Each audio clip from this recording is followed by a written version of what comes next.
Baik Bapak Ibu dan saudara-saudara yang saya kasihi dalam Tuhan Yesus Kristus, kita telah memasuki bulan yang ke-7. Kita sudah melewati setengah tahun perjalanan di 2022. Begitu cepat waktu berjalan. Dan pagi ini saya ingin menyampaikan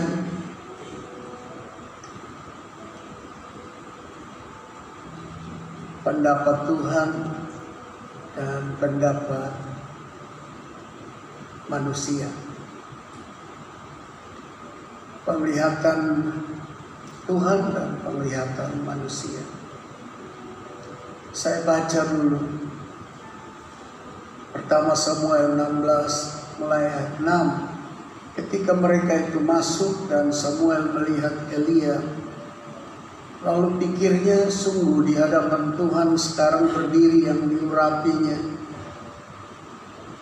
Tetapi berfirmanlah Tuhan kepada Samuel, janganlah pandang parasnya atau perawakan yang tinggi, sebab aku telah menolaknya. Bukan yang dilihat manusia, yang dilihat Allah. Manusia melihat apa yang di depan mata, tetapi Tuhan melihat hati. Lalu Isai memanggil Abinadab dan menyuruhnya lewat di depan Samuel, tetapi Samuel berkata, orang ini pun tidak dipilih Tuhan. Kemudian Isai menyuruh Sama lewat, tetapi Samuel berkata, orang ini pun tidak dipilih Tuhan. Demikianlah Isai menyuruh ke-7 anaknya lewat di depan Samuel. Tetapi Samuel berkata kepada Isai, semuanya ini tidak dipilih Tuhan. Lalu Samuel berkata kepada Isai, inikah anakmu semuanya? Jawabnya, masih tinggal yang bungsu, tetapi sedang menggembalakan kambing domba. Kata Samuel kepada Isai, suruhlah memanggil dia, sebab kita tidak akan duduk makan sebelum ia datang kemari. Kemudian disuruhnya lah menjemput dia. Ia kemerah-merahan, matanya indah dan parasnya elok. Lalu Tuhan berfirman, bangkitlah, urapilah dia, sebab inilah dia. Samuel mengambil tabung tanduk yang berisi minyak itu dan mengurapi Daud di tengah-tengah saudara-saudaranya. Sejak hari itu dan seterusnya berkuasalah roh Tuhan atas Daud. Lalu berangkatlah Samuel menuju Rama. Tadi ayat yang ke-7, manusia melihat apa yang di depan mata, tetapi Tuhan melihat hati. Ini menjadi pokok renungan kita dan pemberitaan pada pagi ini. Sebenarnya saudara-saudara, Daud adalah orang-orang yang punya skill, punya postur badan yang baik.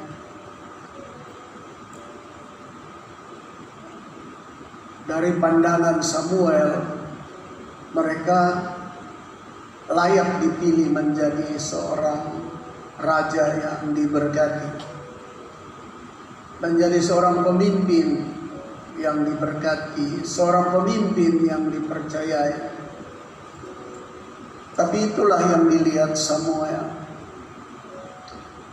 Dan Tuhan katakan kepada Samuel, manusia melihat apa yang nampak, termasuk engkau melihat apa yang kelihatan, tetapi aku melihat hati. Berarti daripada ke-6 saudara daripada Daud, hatinya tidak beres. Postur tubuh beres, skill beres, keahlian bagus, semua dalam pandangan kasat mata memenuhi persyaratan.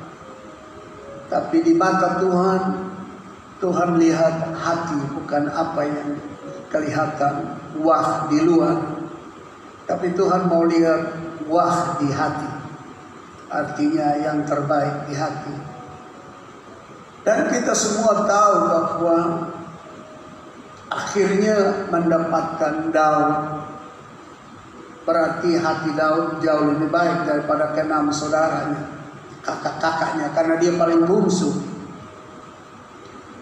Pertama, hati yang seperti apa ada pada Daud, sehingga ia mendapatkan berkat yang besar, jabatan yang besar, kedudukan yang tinggi, penguasa, dan penguasa zaman itu berkuasa atas segala, berkuasa atas kekayaan, berkuasa atas rakyat, berkuasa atas kerajaan, berkuasa atas kedudukan, pangkat, berkuasa atas semua. Ternyata didapati hati yang Tuhan mau adalah Daud rendah hati. Meskipun Daud sudah diurapi menjadi raja, tadi kita lihat bahwa Samuel waktu Daud datang, Tuhan bilang itu dia, dan lalu dia urapi dia menjadi raja. Meskipun sudah diurapi menjadi raja, ketika ia disuruh menjadi pelayan atau hamba Saul, ia taat. Disuruh menjadi tukang pembawa senjata, ia taat. Disuruh main kecapi, ia pun melakukannya. Sebenarnya sudah diurapi jadi raja, harusnya memposisikan diri sebagai raja. Seperti banyak orang suka berkata bahwa kalau sudah mendapatkan kedudukan, dia punya omong sudah lain, dia punya sikap sudah lain, dia punya ayunan tangan sudah lain, dia punya lenggang sudah lain, dia punya perilaku berubah. Tapi ini justru setelah diurapi, ia makin rendah hati. Kita lihat, demikianlah Daud sampai kepada Saul dan menjadi pelayannya, padahal sudah diurapi, padahal sudah diangkat menjadi raja. Samuel sudah urapi dia jadi raja.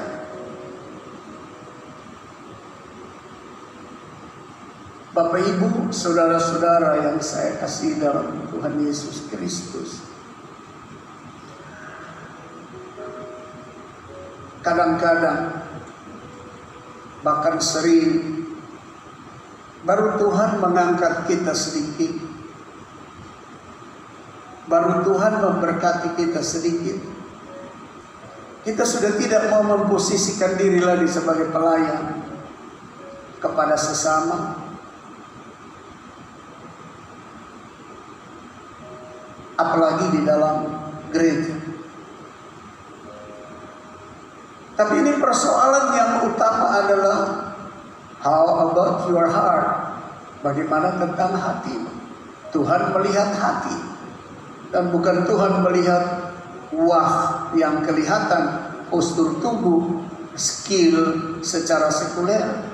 Tapi bagaimana hati? How about your heart? Have relationship with God. Bagaimana hati yang punya hubungan dengan Tuhan?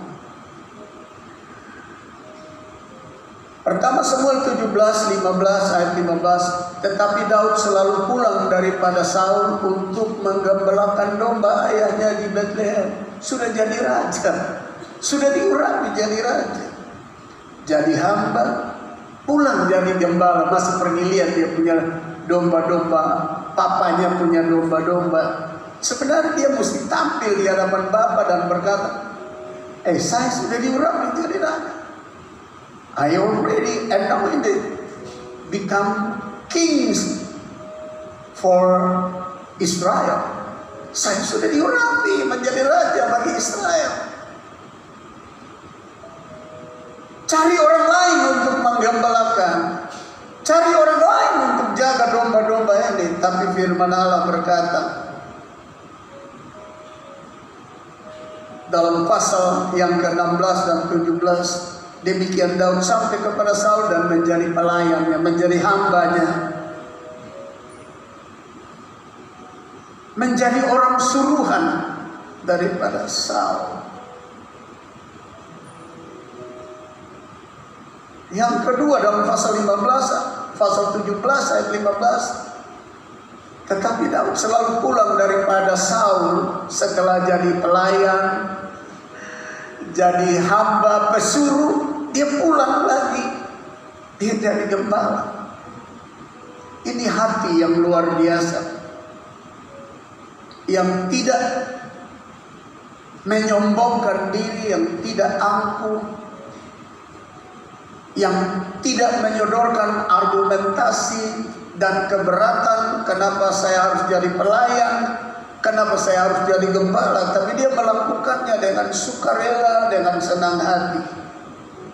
Yang kedua, Daud sekalipun ia sudah diurapi menjadi raja, ia tetap taat kepada perintah ayahnya David. Itu he was anointed to be king, he still obeyed his father commandment. Jadi luar biasa. Kadang-kadang anak-anak zaman sekarang atau orang-orang zaman sekarang kalau sudah mendapatkan kedudukan dan pangkat jabatan, sulit sekali untuk bisa mendengar perintah atau suruhan atau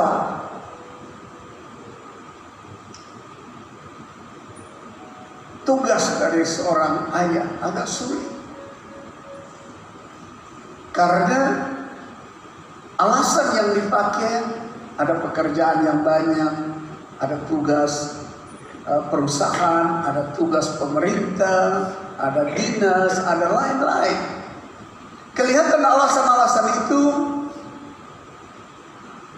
sangat baik untuk dipakai, tetapi tersembunyi di dalamnya menyodorkan keberatan.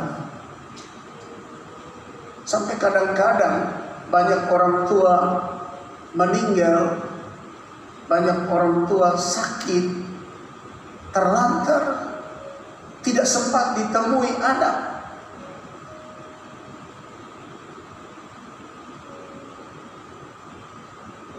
Sekalipun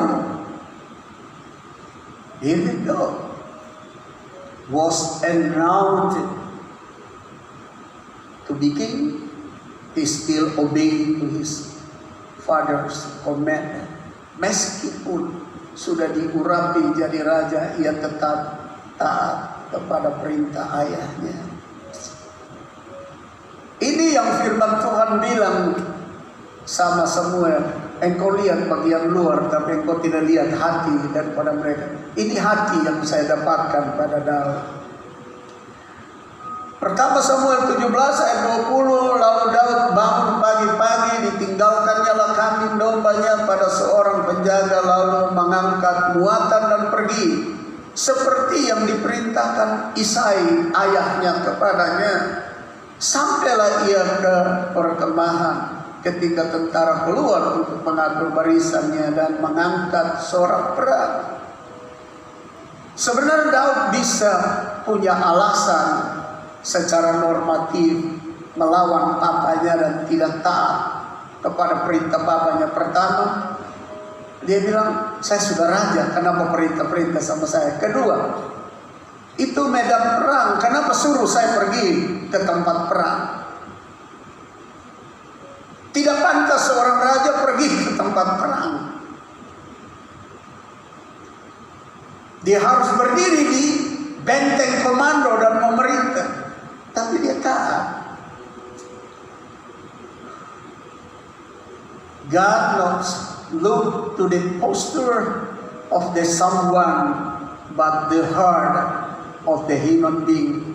Tuhan tidak melihat bentuk tubuh yang hebat, tidak melihat keahlian kita, tapi melihat hati daripada orang itu untuk mendapatkan berkat pengangkatan, pemilihan, penetapan menjadi orang yang luar biasa. Yang ketiga, hati Daud adalah hati yang bersandar serta percaya kepada Tuhan. Pasal 17 pertama Samuel 37, pula kata Daud, Tuhan yang telah melepaskan aku dari cakar singa dan dari cakar beruang, Dia juga akan melepaskan aku dari tangan orang Filistin itu. Kata Saul kepada Daud, go, God with you. Anda lihat, Bapak Ibu lihat, ketika dia sampai di medan perang, mengantar makanan minuman buat kakak-kakaknya, bahkan hadiah buat raja, yaitu Saul. Dan waktu dia dengar tentang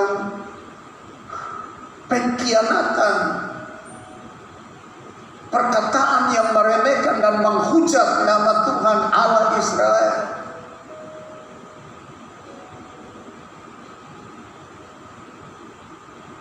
dia meminta izin untuk masuk ke dalam perlawanan itu. Ketika Saul berkata, kamu kecil, kamu tidak kuat, kamu tidak bisa. Dia punya pengalaman perang dan dia menyandang senjata yang lengkap, memakai perisai. Kamu anak gembala, kamu tidak ada apa-apa. Coba dipakaikan pakaian perang oleh Saul, dia melepaskannya dan dia tinggalkan. Lalu dia berkata seperti ini, kata Daud, Tuhan yang telah melepaskan aku dari cakar singa dan dari cakar beruang, Dia juga akan melepaskan aku dari tangan orang Filistin itu. Kata Saul kepada Daud, pergilah, Tuhan menyertai engkau.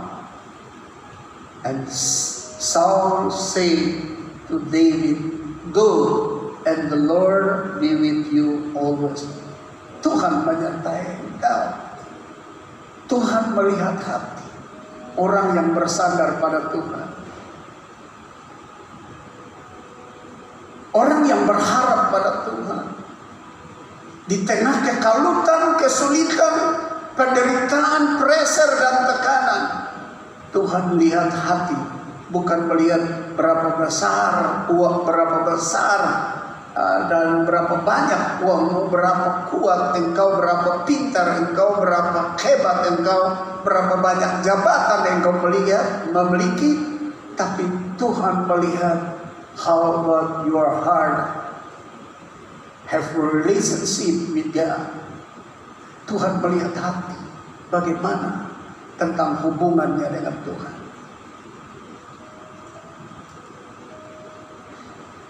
Yang keempat, hati Daud adalah hati seorang pahlawan yang memiliki iman. Pertama Samuel 17 berkata, ayat 32 mulai, berkatalah Daud kepada Saul, janganlah seorang pun menjadi loose heart, tawar hati, karena dia, hambamu ini akan pergi melawan orang Filistin itu. Tetapi Saul berkata kepada Daud, tidak mungkin engkau dapat menghadapi orang Filistin itu untuk melawan dia, sebab engkau masih muda, sedang dia sejak dari masa mudanya telah menjadi prajurit. Tetapi Daud berkata kepada Saul, hambamu ini, dia mengulangi atau kita mengulangi kata-kata ini, hambamu ini biasa menggembalakan kambing domba ayahnya. Apabila datang singa atau beruang yang menerkam seekor domba dari kawanannya, maka aku mengejarnya, menghajarnya dan melepaskan domba itu dari mulutnya. Kemudian apabila ia berdiri menyerang aku, maka aku menangkap janggutnya lalu menghajarnya dan membunuhnya. Baik singa maupun beruang telah dihajar oleh hambamu ini, dan orang Filistin yang tidak bersunat itu, ia akan sama seperti salah satu daripada binatang itu, karena ia telah mencemooh barisan daripada Allah yang hidup. Dia memiliki iman, dia memiliki percaya. Kalau melihat sampai kepada 4 poin ini, maka dengan gamblang kita berkata, ke-7 saudara, ke-6 saudaranya, ke-6 kakak-kakaknya tidak memiliki style dan perilaku sifat seperti ini. Hati mereka tidak memiliki perilaku dan sikap dan kehidupan seperti Daud. Padahal Daud masih muda. Dia hanya kemerah-merahan, parasnya, tapi dia tidak ahli di dalam medan perang. Dia hanya penjaga domba yang hanya berusaha untuk membinasakan serigala dan beruang. Dan dia belum pernah masuk medan pertempuran, apalagi menghadapi orang yang punya pengalaman perang yang hebat. Tapi kita lihat kalimat-kalimat terakhir, dia bilang begini, ayat 36. Ia akan sama seperti salah satu daripada binatang itu, karena ia telah mencemooh barisan daripada Allah yang hidup. Ini perkataan iman.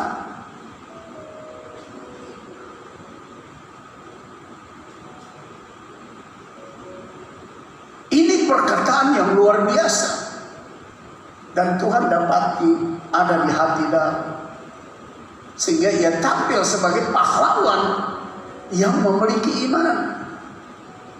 Bapak Ibu bayangkan, Goliat menggunakan perlengkapan senjata lengkap, dia hanya pakai ali-ali dan batu, sehingga Goliat tertawa dan berkata, kau datang kepadaku menganggapku seperti anjing atau seperti binatang murahan. Engkau datang kepadaku dengan ali-ali dan batu. Aku akan menjadikan engkau makanan binatang buas dan burung-burung di udara. Begitu Goliat menganggap remeh, tapi Daud memiliki hati yang punya iman yang luar biasa, melampaui kebesaran daripada Goliat.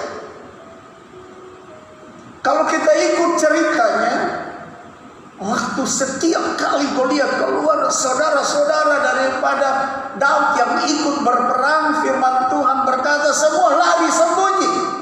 Bangsa Israel lari sembunyi. Mereka tidak memiliki hati yang Tuhan dapatkan, Tuhan inginkan, Tuhan rindukan.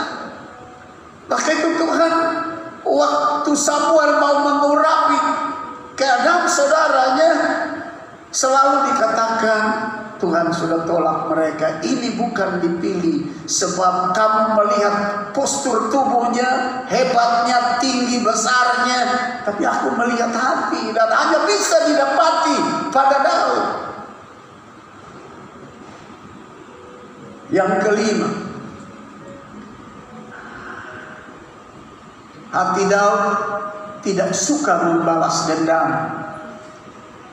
Ini hati yang luar biasa.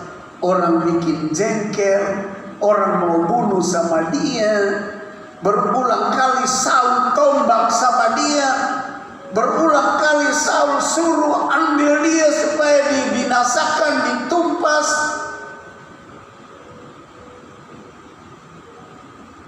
Dia tidak pernah membalas dendam. Tuhan bilang, saya lihat hati seperti ini.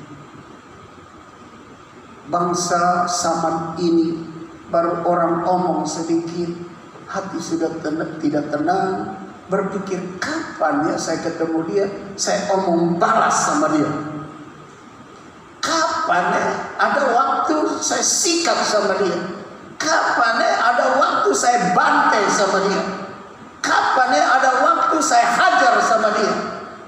Padahal itu orang baru omong. Padahal itu orang baru gosip sedikit. Padahal itu orang baru bicara yang barangkali tidak terlalu melukai kita, tapi karena kita sensitif, kita Kita gampang tersinggung, kita gampang ngerasa disudutkan, kita gampang ngerasa ditolak, padahal belum tentu.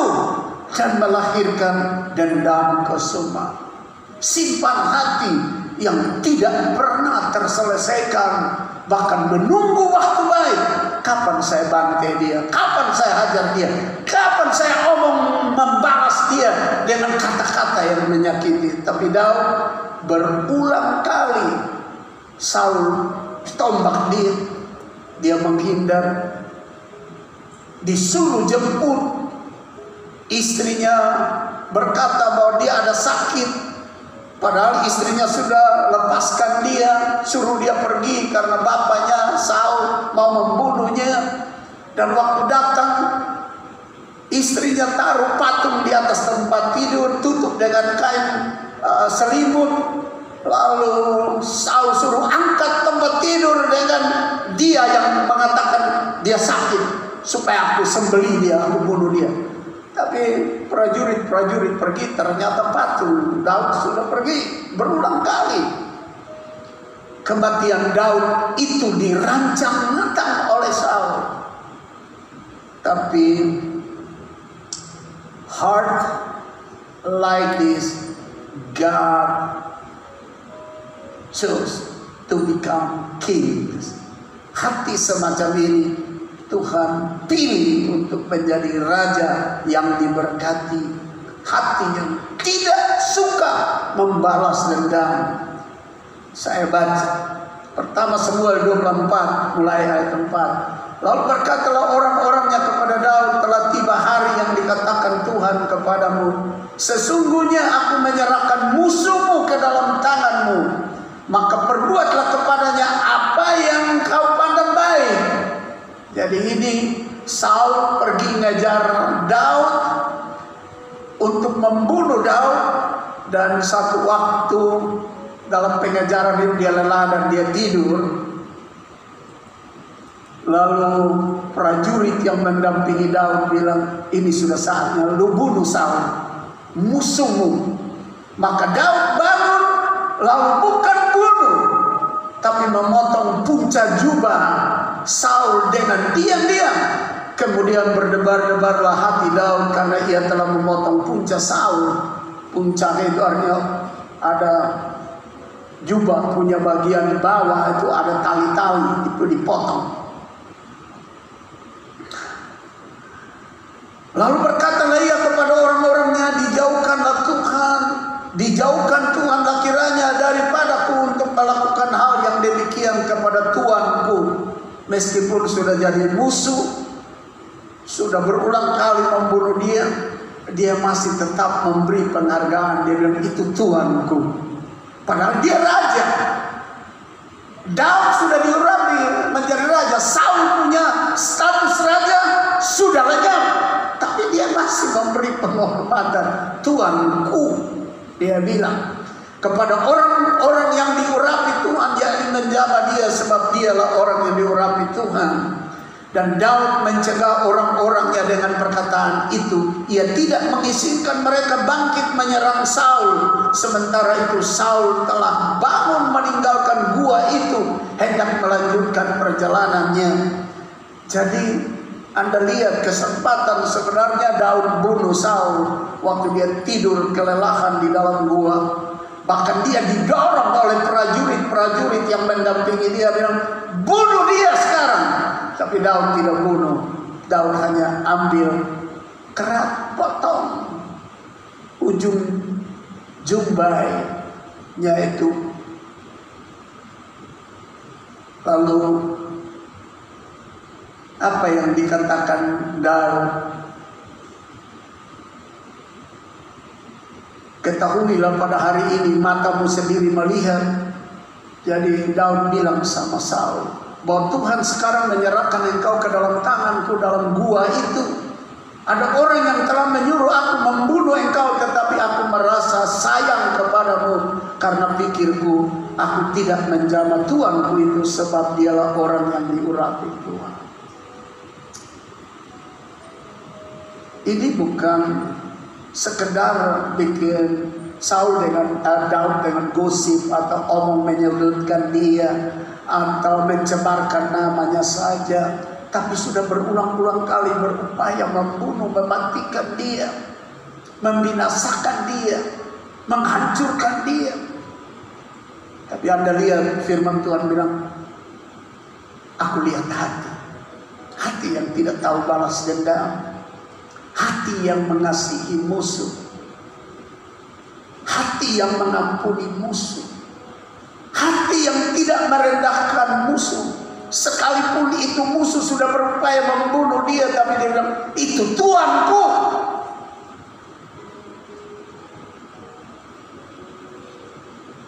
The word of God to Samuel, the human being look outward, but I look inside the heart of man. Manusia lihat bagian luar, tapi saya melihat hati. 6 saudara kakak-kakaknya hatinya tidak sama seperti dia. Hanya dia yang memiliki hati seperti ini.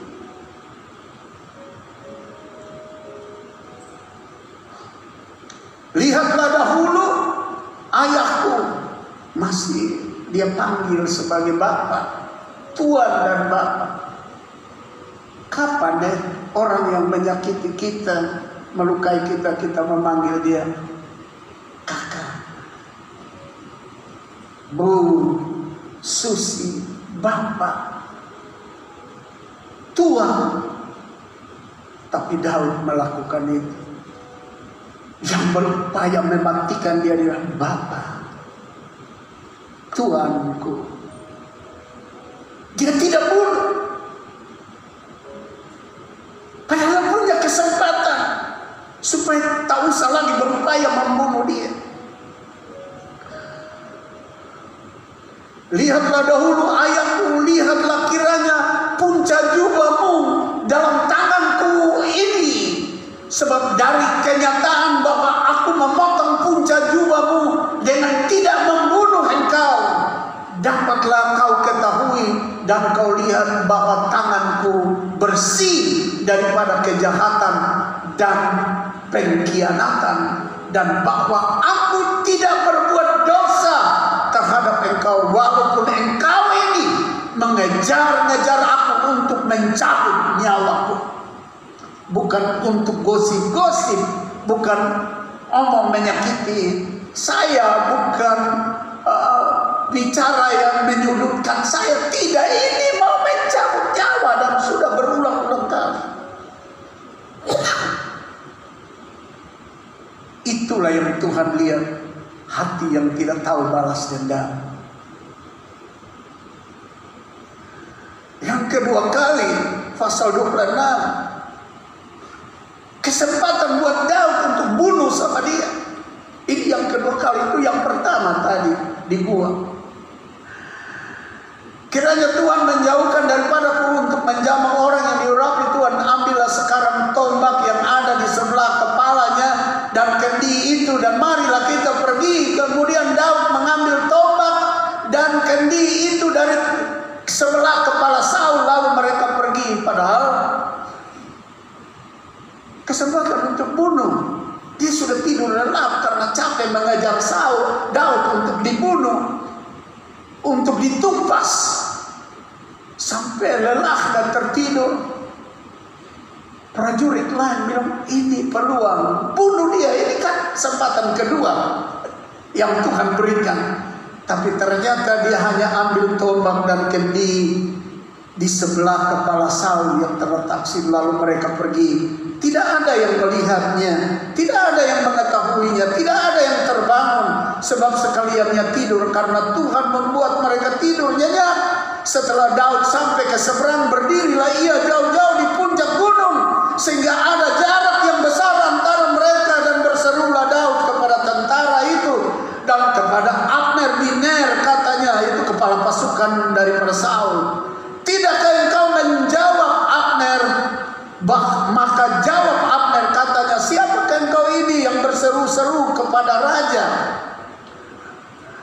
Kemudian berkatalah Daud kepada Abner, pamer, apakah engkau ini bukan laki-laki? Siapakah yang seperti engkau di antara orang Israel? Mengapa engkau tidak mengawal tuanmu raja? Sebab ada seorang dari rakyat yang datang untuk memusnahkan raja tuanmu itu.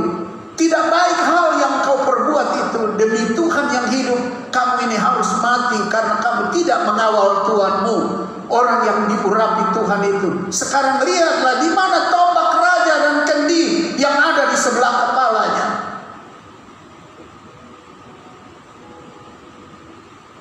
Kan itu kesempatan sudah dekat.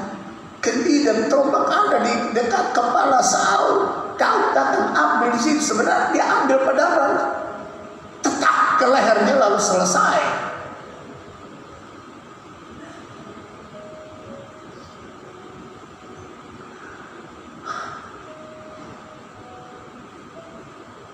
Kalau mau hidupmu diangkat dan diberkati oleh Tuhan, if you want your life to be appointed and blessed by God, doing it, lakukan ini. Jagalah hatimu dengan segala kewaspadaan, karena dari situlah terpancar kehidupan. And God look to your heart, not to your posture and how you have skill in your life and knowledge in your life or wisdom in your life. God not look all of them, but your heart. Tuhan tidak lihat itu semua yang kelihatan, tapi Tuhan lihat hati.